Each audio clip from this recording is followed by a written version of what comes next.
Good morning. Happy Wednesday. Wednesday is the day governed by Mercury, and in Mercury is currently in Taurus. And this is my last roll of toilet paper.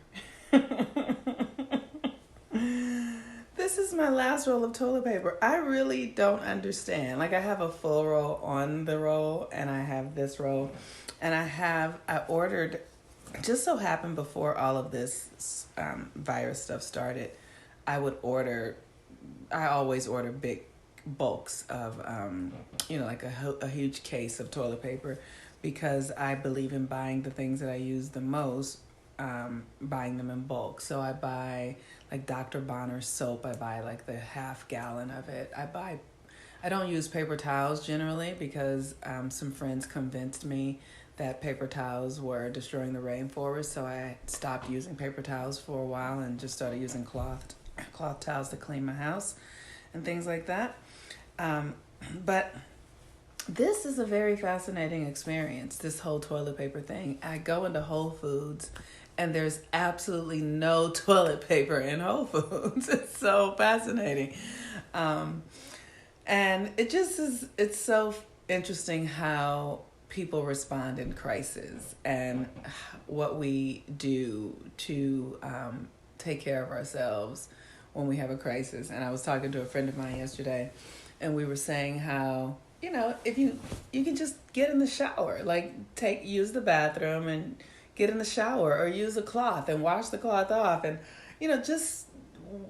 I feel like as growing up poor is what I'll say, growing up in poverty and not having comfort be the center of my reality, or having things have them when I want them right away. So I've learned through my life how to MacGyver stuff. Basically, I've learned how to make things work and use other things for things, and it's something I appreciate about myself. I appreciate being able to be creative and make new ways, and being able to be resourceful in ways that, a lot of people who have privilege haven't had to be.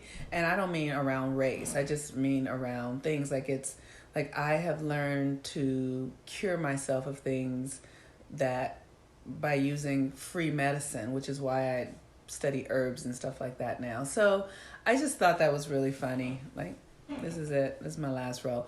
I do have a package coming that I ordered over a month ago. I ordered it over a month ago when this first started, and it won't be here until the end of May. So I have to use just a little bit. I guess I'll be using 2 or 3 squares. Okay, so the Mercury today is in Taurus. I really love Mercury in Taurus. Mercury is a very fast-moving planet. Like, it's the planet that governs our mind, our thinking, and our thoughts can change so quickly.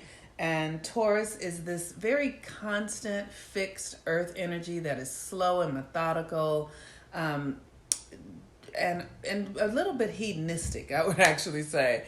Really driven towards pleasures and things that it actually desires and wants to do and wants to be. And Mercury there is really fast. So Mercury is not in a comfortable space with Taurus, but Uranus, the higher mind of God, the divine guidance, is also in Taurus and will be there for about the next 8 years or so. And so we're undergoing a lot of changes to our physical world reality. Taurus governs the earth plane. It's where things come to earth. So it's about your value, and then it's how your relationship to the earth, your senses, how you feel, hear, taste, touch, and how you then, sort of how those experiences of your senses make you who you are. So with Uranus in Taurus, a lot of that is shifting and changing. And then with Mercury there, the mind, it's like informing new ways. So we see that we are undergoing this experience where we're having to do things in the physical world reality in a new way. We're beginning to do school in a new way. I'm seeing conversations that colleges are going to be changing, and we're beginning to look at the earth and medicine in a new way. I hear many people talking about herbs and healing themselves, as our medical system really kind of comes undone right now. So Mercury in Taurus is an opportunity for us to slow down our thinking, to slow down, to see what is serving us, because Uranus there is like, it's time to let go of old things. So we literally are on a bit of a fast track to a new way of being. And just see how that's happening in your life. I know for me, I am, like yesterday, I just had a fit. Like my house is, I am not the best housekeeper. Let me say that. I'm not the best housekeeper. I don't put things back. So I just have stuff in places where it's not supposed to be when I could just put it back. Like I might use some balm for something, and I'll get it out of the bathroom, and then that balm could sit on where I left it for 2 weeks. That kind of shit. And so in the last few days, that has just, I've lost it. I've like, okay, I have to clean everything. So I've started putting things in their places. My cabinets, I organized my cabinets, towel sheet, just really made it organized. I organized my closets. All of that is Mercury and Taurus, like slowing me down and saying, slow down.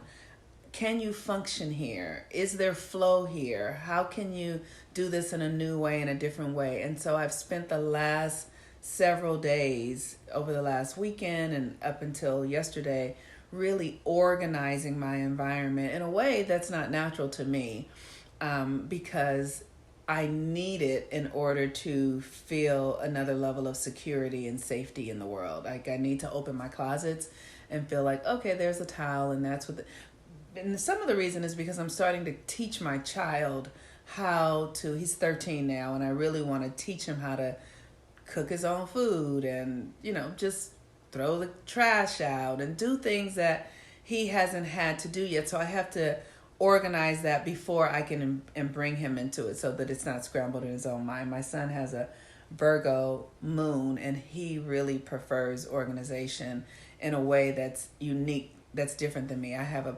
Pisces moon, a Pisces rising, and a Gemini moon, and those energies tend to be a little scattered and tend to create a little bit of chaos. And my son isn't that way, so I'm going to work to meet him where he is so that I can really help him create more organization in my life. I tend to attract masculine energies, whether it be friends or lovers or son, all of that, who like neatness. My father was a Virgo, and he was a very, very clean, neat man. And like I said, I just don't put things back. That's it. Like I'm not dirty or anything, but things are not in their spaces. And so I'm working on organizing that. And that is Mercury and Taurus. And then the moon is in Scorpio. We're going to have a full moon tomorrow. The Scorpio moon, Scorpio is the sign governed by Pluto, so it's about our power. It's literally your power. So your power to transform something from one experience to another. It's the constellation that governs alchemy. It's the constellation that governs our sexuality. It's the constellation that governs how we share money and resources and power with others. It also governs jealousy, envy, all the shadow stuff. So depending on where you are in your own spectrum, for me, as I'm coming into the Scorpio full moon, I'm reminding myself that all of this is an illusion. All of this is an illusion. So that means that I can make it whatever I want it to be simply by thinking something different. But if your energy is clogged up with judgment and jealousy and anger and fear and rage, then you can't shift your reality that easily, because those frequencies, jealousy, envy, rage, fear, oppression, manipulation, those frequencies run interference with your creations. And so you have to neutralize your shadow. You have to do your shadow work to create the reality that you desire. Otherwise, the shadow will contaminate your creations. And Scorpio is the place where creation comes. It governs our sex energy. It governs our spiritual energy. It's the place where we bring things out of the unseen and into the seen through our connection to our power and understanding how to use it. And so, I encourage you for this Scorpio full moon to see where you're really living in your consciousness. Are you in a place of openness? And we had a new moon in Taurus, and Taurus is about our sensuality. Like I was just saying, Taurus is also changing a lot right now. The Mercury's in Taurus, so it's about slowing down, slowing your thoughts down so that you can really be with what you're creating. So you have to become very self-aware. If you're anything like me, my energy is very subtle. I can't spend any time worrying or doubting or any of that, because the minute I bring a worry or a doubt or something into it, I block it. It transforms into something that I don't desire. So it requires that you be clear. It requires that you be intentional, and that you understand that your power is real. That you really do have power to create whatever you desire. You are not at the effect of everything. And so most of us don't understand how or that we are creating every experience we're having through some type of belief from our childhood, behaviors and patterns that we have been conditioned in, and then how we are living our lives on a daily basis. And so if you don't believe that you are creating your reality entirely, it's important for you to do the work to investigate, which is also Scorpio. Investigate how you're showing up. Scorpio also is a fearful space because of the shadows. So it's like really giving yourself permission to see your shadows, to hold your shadows, and then to love your shadows so that they can transform into light. So if you're interested in signing up for the Venus retrograde course, this is a great opportunity to do that. If you want to do new and full moon readings, all of those kinds of things, I'm available. The Venus retrograde course, I just added the ritual for clearing yesterday to clear our old relationship patterns. I'm going to be having a conversation with Karamu Kush around how we can come to relating in a new way during this new time on the planet. And with that, I'm just excited. Say hello to my one roll of toilet paper. Y'all pray for me to get some more toilet paper soon. All right, y'all. Peace and blessings. Have a wonderful day. Talk to you soon. Bye-bye.